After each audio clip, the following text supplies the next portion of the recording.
पहले तो सभी को मेरा प्यार भरा राधे राधे। जय माँ भवानी, हर हर महादेव।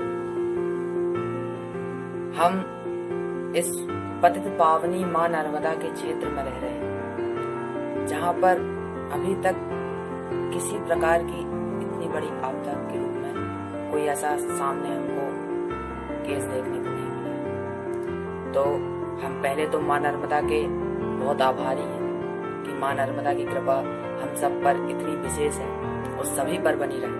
पहले तो मैं आप सभी को घर में सुरक्षित रहने की और स्वस्थ रहने की माँ भगवती से कामना करता हूँ। उसके बाद आइए हम सब मिलकर राधा रानी की और हमारे ठाकुर जी की प्रेम भरी लीला, जो प्यार भरी लीला हमारे ठाकुर जी करते थे, वह लीला का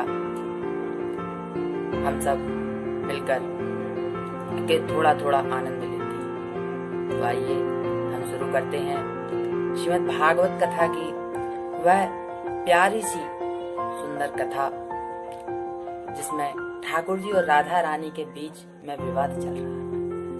एक बार की बात है, पहले सबको राधे राधे बोलना, बोलो राधे राधे। एक बार की बात है, वृषभानु जी बहुत पैसे वाले थे, बहुत धनवान थे। तो राधा रानी नित्य नए नए हार पहन के आया करती थी। रोज नए नए, कभी हीरे का, कभी मोती का, कभी सोने का, कभी रोज नए नए हार पहन कर आया करती थी। तो ठाकुर जी को भी बड़ा अच्छा लगता था। तो एक दिन राधा रानी आई तो उन्होंने मोतियों का हार पहना हुआ था। मोती, पूरे मोती का इतना सुंदर हार था कि ठाकुर जी ने देखने के लिए जैसे ही हाथ बढ़ाया, आगे किया, तो राधा रानी पीछे हट गई और कहने लगी कि कन्हैया, अगर हार टूट जाएगा तो नंद बाबा और यशोदा बिक भी जाए तो इसका मोल नहीं चुका सकते। ये बात राधा रानी ने जो कही ठाकुर जी को अच्छी नहीं लगी, क्योंकि माँ बाप को कोई भी कहे तो अच्छा नहीं लगता है बच्चों को। तो हमारे ठाकुर जी को भी ये बात बिल्कुल अच्छी नहीं लगी। चलो ये कह देती कि ये हार कीमती है या बहुमूल्य है तो भी बात अलग थी, मगर ये कह दिया राधा रानी ने कि अगर नंद बाबा और यशोदा बिक भी जाए तो इस हार की कीमत नहीं चुका सकते।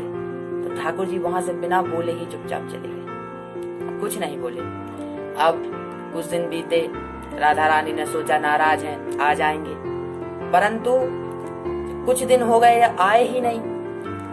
राधा रानी उदास रहने लगी, रोने लगी। लीला करने भी नहीं आ रहे, नहीं तो वृंदावन लीला करने आ ही जाते थे, अब लीला करने भी नहीं पहुंच पा रहे। और राधा रानी रोने लगी, खाना पीना छोड़ दिया। वृषभानु जी भी चिंतित रहने लगे कि अरे क्या बात है राधा, पूछा कुछ जवाब ही नहीं देती, बताती ही नहीं ना। इतने में नारद जी पहुंचे। तो नारद जी वृषभानु जी से कहते हैं, अरे वृषभानु जी क्या बात है, राधा इतनी उदास क्यों रहती? तो वृषभानु जी कहते हैं, पता नहीं नारद जी, किस बात की चिंता है राधा को, क्यों इतना चिंतित रहती? हमें तो पता ही नहीं, कुछ पूछो तो बताते भी नहीं।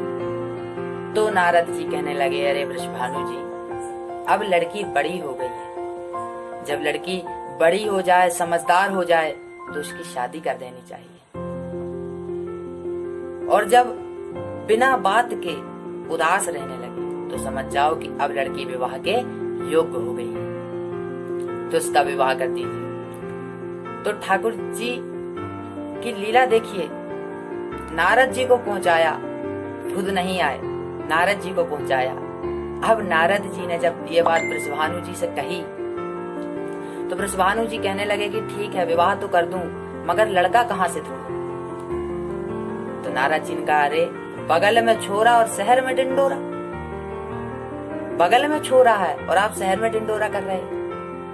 तो वृषभानु जी ने कहा कि बगल में छोरा, मैं कुछ समझा नहीं। तो नारद जी कहते हैं कि अरे आपके मित्र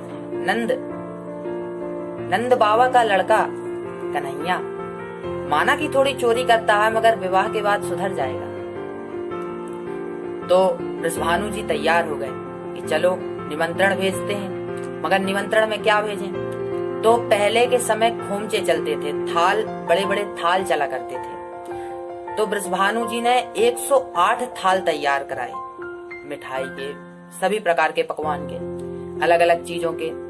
तो नंद बाबा को उसमें निमंत्रण का एक कार्ड भेजा गया, चिट्ठी भेजी गई। तो नंद बाबा के जैसे ही नंद महल में खोमचे आए तो ठाकुर जी ऊपर घूम रहे, देख रहे हैं कि क्या आया खोमचों में। अब देख रहे हैं खोमचों में क्या है, एक खोमचे अलग किया तो पकवान, एक खोमचे अलग किया तो कुछ अलग अलग चीज, ऐसे 108 खोमचे भरे हुए थे। अब ठाकुर जी ने देखा ठीक है, उनमें से एक खोमचे में मोतियों से भरा एक खोमचा था, मोती भरे हुए थे। और ठाकुर जी गए और एक मुट्ठी मोती उसमें से उठा लिए, एक मुट्ठी मोती उठाकर और चले आए। अब नंद बाबा वहां पर आए और उन्होंने देखा कि अरे मोती कुछ कम लग रहे हैं। तो पूछा कि क्यों, कन्हैया आया था क्या यहाँ पर? तो सबने कहा हाँ कन्हैया आया था। नंद बाबा समझ गए कि अरे कन्हैया तो चोर है, आया होगा तो जरूर कुछ ना कुछ चोरी करके ले गया होगा। बाबा समझ गए। बाबा ने बुलवाया कन्हैया, कन्हैया आए। कन्हैया से कहा क्यों लाला, तूने जाके मोती उठाए? तो कन्हैया कहने लगे कि हाँ बाबा, मैंने जा खोमचे में से मोती उठाए। तो नंद बाबा को बड़ा आश्चर्य हुआ कि अरे आज तक इसने इतनी चोरियां की, मगर इससे पूछा जाता था तो कह देता ना मैया ना, मैंने ना माखन चोरी कियो, मैंने ना खायो। मगर आज तो ये सामने से कह रहा है कि हाँ मैंने मोती उठाए। ये तो बड़ी आश्चर्य की बात है। अब नंद बाबा कहते हैं ठीक है, तो उन मोतियों का क्या किया तूने? नंद बाबा पूछते हैं। तो ठाकुर जी कहने लगे आओ बाबा। घर के पीछे बागीचे में ले गए और कहा कि बाबा मैंने यहाँ पर मोतियों की खेती करी है। अब सुनिएगा आप सभी ध्यान से। कहने लगे बाबा मैंने यहाँ पर मोतियों की खेती कर दी है और अब तक तो इस वृक्षों में मोतियों के गुच्छे भी लग गए होंगे। और जब देखा तो मोतियों के बड़े बड़े गुच्छे लगे हुए थे, जैसे अंगूर के बागीचे देखे हैं आपने, इस कदर मोती लगे हुए थे। नंद बाबा देखकर हैरान हो गए, आश्चर्यचकित हो गए। अब क्योंकि ठाकुर जी को तो अपना बदला लेना था, राधा रानी ने जो बात कही थी। तो ठाकुर जी कहने लगे कि बाबा अब आप अपनी तरफ से रिश्ता पक्का भेजो, मगर 108 पूरे 108 खोमचे मोतियों से भरकर भेजना। उनने 108 खोमचे पकवानों से भरकर भेजे हैं, मोतियों से भरकर भेजे हैं, तो आप पूरे 108 के 8 ही खोमचे मोतियों से भरकर भेजना। कहना कि नंद बाबा गरीब नहीं है। जब जैसे ही नंद भवन से 108 खोमचे मोतियों के तैयार होकर वृषभानु जी के बरसाने में पहुंचे और जैसे ही राधा रानी ने सुना कि निमंत्रण पत्र आया है, तुरंत दौड़ी दौड़ी चली आई हूँ। जैसे ही एक खोमचे से पर्दा हटाया तो मोती, दूसरे खोमचे से पर्दा हटाया तो मोती, तीसरे से हटाया तो मोती। राधा रानी समझ गई कि ये मेरे कन्हैया ने मुझसे लीला की है, ये कन्हैया की ही शरारत है। अब राधा रानी और गुस्से में। राधा रानी अब तो किसी से बोल भी नहीं रही, कुछ खा भी नहीं रही, पूछो तो इतना ज्यादा रोती कि जिसका कोई हिसाब ही नहीं। बोलो राधे राधे। अब भैया क्या करें? तो वृषभानु जी ने घोषणा कराई पूरे बरसाने ब्रज में करा दी कि जो राधा को हंसाएगा उसे मुंह मांगा इनाम दिया जाएगा। अब जैसे ही ये खबर ठाकुर जी को पता चली, सोई ठाकुर जी तुरंत छलिया का भेष बनाकर आ गए। आप सभी ने वो गाना तो जरूर सुना होगा, सुना है कि नहीं सुना है? पहले राधे राधे बोलो, राधे राधे। छलिया का भेष बनाया, श्याम चूड़ी बेचने आया। छलिया का भेष बनाया, श्याम चूड़ी बेचने आया। तो ये संगीत के साथ यहीं पर मैं अपनी कथा को यहीं पर विराम देता हूँ। फिर आपके सामने बहुत ही जल्द मैं आऊंगा।